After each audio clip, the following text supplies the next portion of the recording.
This video is sponsored by Skillshare. Click the link in the description for a 30-day free trial. Seymour Skinner, or Armin Tamzarian, is exactly that, a guy with two origin stories. One where he was a Vietnam veteran who adopted the life of a Seymour Skinner. My real name is Armin Tamzarian. And the other where he really is Seymour Skinner, still a veteran but instead being the biological son of Agnes Skinner, and therefore born and bred in Springfield. That's love, Seymour. I'm glad you saw it once before you died. But I believe his eccentricities further his divided origin story. Seymour is one of the most tragically underrated characters in the show. We are privy to his deep-rooted war wounds, resulting in some really strange behaviour. But despite this and a controlling mother, his big heart and purity is the shining light at not only Springfield Elementary, but the entire show too. So let's not waste any more time, as this is the complete Seymour Skinner timeline. Principal Skinner? Up yours, children. Very quickly, before I jump into the video, I just want to announce that I've just quit my full-time job and I'm now doing YouTube full-time. Never did I imagine that something I started for fun would eventually become my full-time gig. So thank you so much to every one of you who watches my videos and in turn supports me and the channel. On that topic, I get so many questions from you guys asking me where to begin with starting your own YouTube channel. And honestly, I'd really recommend Skillshare to put you on the right track. Skillshare offers thousands of inspiring classes for creative and curious people on topics including illustration, design, photography, video, freelancing, and so much more. Sorella Moore's class, YouTube Success, Build an Authentic Channel That's Worth the Follow, is so brilliant for anyone dreaming of becoming a YouTube star but struggle to know where to start. I'd also really recommend YouTube Success, Script, Shoot and Edit with Marquez Brownlee, who has classes on writing and editing your videos, as well as tips on how to grow your channel too. And with 15 million subscribers, he definitely knows what he's talking about. And the best news is you can access both of these and thousands of more classes today, as the first 1,000 of my subscribers to click on the link in the description will get a 1-month free trial of Skillshare. That's one entire month of thousands of free classes. So go on and click on the link in the description to unlock your creativity today with Skillshare. The early life of Principal Skinner. Let's open with what most will consider his canon origins. Agnes Skinner showed her strength and defiance even during pregnancy, competing as a pole vaulting athlete in the 1952 Summer Olympics in Helsinki. However, little Seymour ruined any chances of her getting gold with an unfortunate kick right in the womb. Yeah, she lost her medal, but she did win a lifelong hatred for her son, even before being born. Yes, that involuntary preconscious reflex I made in utero was unforgivable. Seymour's father was named Sheldon Skinner, a radio operator in World War II and a member of the Flying Hellfish Unit with Abe Simpson. And it seems the apple didn't fall far from the tree, as much like his son, Sheldon was the butt of all jokes. Well, I didn't join the service to make friends. Skinner's parents met while on leave from the Korean War, and so led on to the creation of Our Little Principal. But we do see Sheldon later on during an old Krusty the Clown stand-up show, and again sat next to a young Seymour in the town meeting flashback. Unfortunately, he did die off screen in 1979 during a parade float accident, something most likely caused by the naughty Mr. Burns so he could get his claws on the flying hellfish fortune. His early death may have led to Seymour latching onto the approval of parental figures, one example being Superintendent Chalmers, there to grade the school's performance, but sometimes Skinner put way too much effort into impressing him. Superintendent Chalmers, welcome. Hello, Seymour. It may also stand to reason how Agnes is so overprotective over her son, so much so she controls every aspect in his life. you can push your crib into Mommy's room tonight. It's not a crib, it's a cot. In the episode Brother from the Same Planet, we see that the Skinners live in a big looming house facing Springfield Elementary. Mother, that sailor suit doesn't fit anymore. I think we should go. And taking a deeper look into the house here, it actually resembles the house in Alfred Hitchcock's 1960 masterpiece, Psycho. With Norman Bates as the lead, he's a psychopath under the control of his despotic mother. Also, like Norman, Skinner's dad Sheldon died when the boy was very, very young. So it all sounds very familiar, doesn't it? Skinner in his 20s and the army life. As soon as he was old enough, he joined the army, most likely to get away from his overbearing mother. He served in the Vietnam War and very quickly climbed the ranks into sergeant, and while in Nam, he would be captured and put in a POW camp for 3 years. Being in prison maybe furthered Seymour's passion for following strict rules, as when his team attempted to escape, they were quickly eaten by an elephant. That elephant ate my entire platoon. And like many veterans, Seymour had deep-rooted PTSD. Johnny! But Seymour's biggest regret in Vietnam was eating a cupcake that was meant for officers only. So, despite his mild-mannered appearance, Skinner is an ass-kicking Green Beret that you just don't want to mess with. Copyright expired. Armin Tamzarian, the imposter. Now, there is something quite special about Seymour Skinner. He has an alternate life. In the infamous second episode of the 9th season, The Principal and the Pauper, Seymour's entire life is revealed as a lie. I'm an imposter. This unfortunately came to light on his 20th anniversary as a principal, when the real Seymour Skinner crashed the event. And although most of the town would have probably believed the fake but beloved Skinner, he confesses his true identity as Armin Tamzarian. That man is the real Seymour Skinner. Young Armin was an orphan and petty criminal from Capital City, joining the army to avoid jail for his wrongdoings. During his service in Vietnam, Armin met Sergeant Seymour Skinner, a brilliant guy from the small city of Springfield who dreamt of returning home to become a principal in the local elementary school. When Sergeant Skinner was presumed dead in action, Armin went to Springfield to deliver the sad news to his family, but upon knocking, Agnes mistook Armin for Seymour, and he didn't have the heart to correct her. Although it looked as though she really did know the truth, she chose to believe the lie. Upstairs. Third door on the left. Meanwhile, back in Vietnam, Sergeant Skinner was imprisoned in a POW camp for 5 years, and then spent a further 20 years in a Chinese sweatshop. Finally, when the sweatshop was shut down, the real Seymour could return home only to find that Armin had taken his place. After this shocking reveal, Armin breaks up with his life in Springfield and comes back to his old life in Capital City. The ex-principal was dearly missed by everyone, especially Edna, his lover, and Agnes, his mother. Now there was a weenie you could be proud to call your son. After a horrible few weeks, the Simpsons family and everyone, along with Mum and Edna, decided to go to Capital City and return Armin to his rightful place. Now you march yourself downstairs and get in that car. Yes, Mother. And the rest of you too. And so Homer uses his irresistible charm on Quimby and Judge Snyder as they pronounce Armin to be the one and only Seymour Skinner.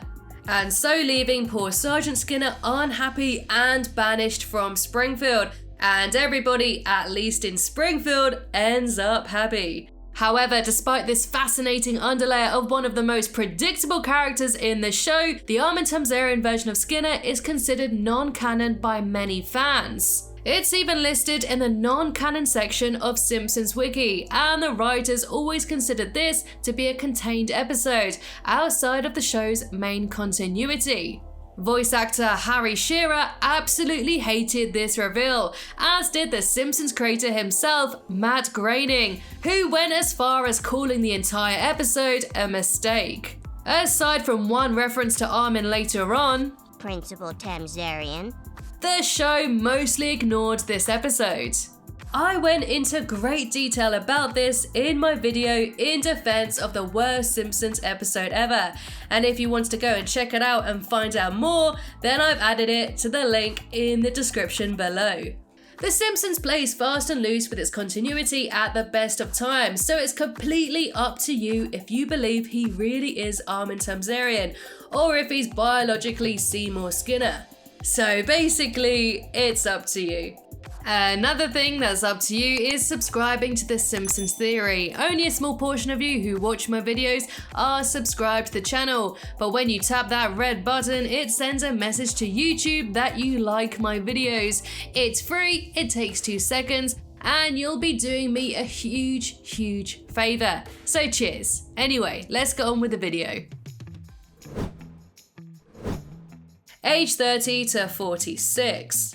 After returning from the army, Seymour became a principal in Springfield Elementary, and he was a pretty cool dude at first. He was all about the kids and using unorthodox methods to teach them, like ping pong to learn angles. But this young bright-eyed principal in his 30s was crushed by the ultimate prank performed by Andy Hamilton. The 9-year-old filled the pool with worms and locked Skinner inside for a whole weekend, plus a Monday. After this traumatic incident, Skinner was never the same again, and according to Willie, he became a monster we all know. But don't just think that Skinner just sits around getting his cameos drawn. He has a social life too. He also joined the barbershop quartet, the B-Sharps, where he was known as the funny one. Is that reputation justified? Yes. Yes, it is. The band was so popular, they were catapulted into stardom and were bigger than Jesus. Well, according to the title of their second album anyway. But despite their popularity, the band fell apart due to infighting, and so Seymour turned to the life of a principal. As well as being a talented musician and an educator, it's no surprise that Skinner is really intelligent, with an IQ of 131. He is also a member of Mensa, the most prestigious club of intellectuals in Springfield.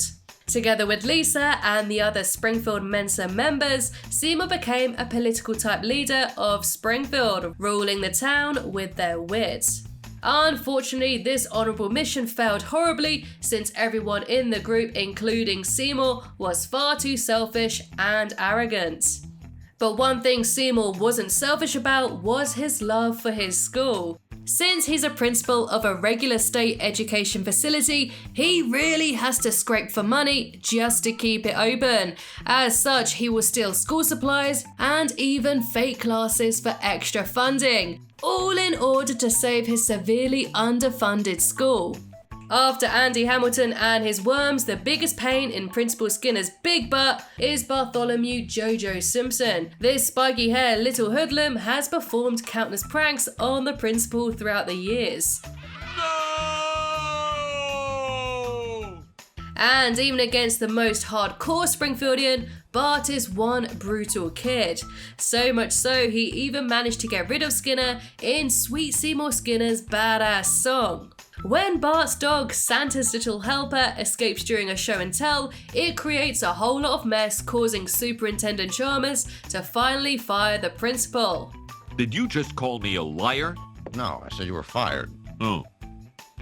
With Seymour gone as principal, Bart realizes that he really misses his former enemy, and the two form a sweet bond outside of school. And although Bart values their new friendship, he misses him more as a nemesis. I miss him as a friend, but I miss him even more as an enemy. But thankfully, after Skinner returns to the school, they become the principal and the prankster once more. His other long-term frenemy on the show is Superintendent Chalmers. Get her! Yes, Superintendent Chalmers? Despite Seymour's numerous attempts to please him, Chalmers is always dissatisfied with Skinner's management style and manners. It's obvious that Skinner is terrified of Chalmers, and he wants nothing better than to be friends. I mean, who can forget Skinner's unforgettable luncheon? It went terribly wrong, resulting in a massive fire in the Skinner's kitchen, and a massive meme too. Well, Seymour, you are an odd fellow, but I must say, you steam a good ham.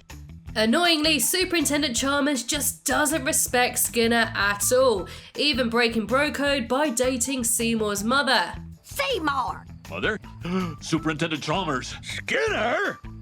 After kissing Chalmers' keister for years, Skinner finally stuck up for himself when he learned that the Superintendent Chalmers was planning on firing him. For years, this man belittled me. Humiliated me. Fed up of being pushed around for so many years, he launched himself at Chalmers and the two traded blows. When their tempers cooled, the two made amends. Chalmers finally admitted that, despite giving him a hard time, he actually does like Skinner. Oh, God help me. I respect Seymour Skinner. In fact, I like him. But with the school resting firmly on his shoulders, a soul-crushing mother, and PTSD, Skinner still has time and some willpower to find him some love. Skinner's in love.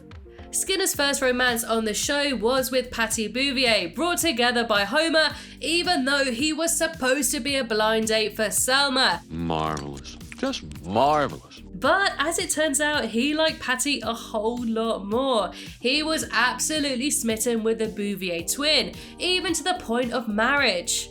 But Patty couldn't leave her sister alone, refusing Skinner's proposal, and as a gentleman would, he was hugely respectful of her decision. After this, Seymour begins a tragic but touching love story with divorced 4th grade teacher Edna Krabappel.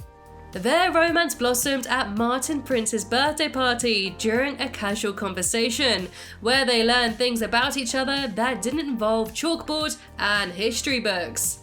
And so these two lonely souls play tonsil tennis in Martin's playhouse. But the path of true love never doth run smooth, as they are afraid of facing a firing for their romance from the school. Their secret relationship was soon exposed when they were discovered making babies. And I saw one of the babies, and the baby looked at me. Even Bart Simpson, Skinner's biggest enemy, made every effort to save the couple. In the end, Skinner saved the day by announcing a huge revelation. I am a virgin.